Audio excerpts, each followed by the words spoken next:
નમસ્કાર દર્શક મિત્રો, બોટાદ દસ્તક ન્યૂઝમાં આપનું હાર્દિક સ્વાગત છે। હું છું LD મકવાણા। આપ જોઈ રહ્યા છો બોટાદ દસ્તક ન્યૂઝ। હવે પછીના સમાચાર વિગતવાર।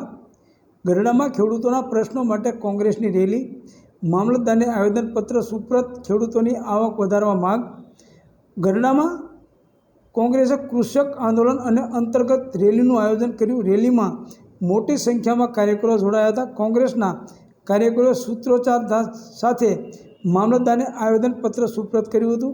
રાજકોટના પૂર્વ ધારાસભ્ય ઇન્દ્રનીલ રાજ્યગુરુએ જણાવ્યું કે વર્તમાન ભાજપ સરકાર મહાનગર, ઉદ્યોગ અને વ્યાપારના વિકાસ પર ધ્યાન કેન્દ્રિત કરે છે।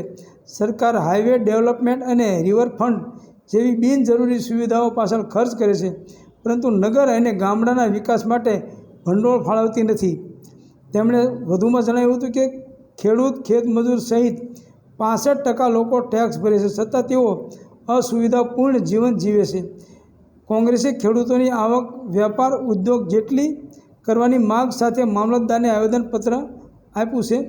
બોટાદ જિલ્લા કોંગ્રેસ પ્રમુખ હિંમતભાઈ કટારિયા, રાજકોટ મહાનગરપાલિકાના વસરામભાઈ સાગઠિયા, ભાવનગર જિલ્લા કોંગ્રેસ પ્રમુખ પ્રવીણભાઈ રાઠોડ, વસરામભાઈ તાવિયા, સુખદેવસિંહ ગોહિલ, કનુભાઈ જેબલિયા, કિશોરભાઈ વેલાણી સહિત કોંગ્રેસના આગેવાનો ઉપસ્થિત રહ્યા હતા।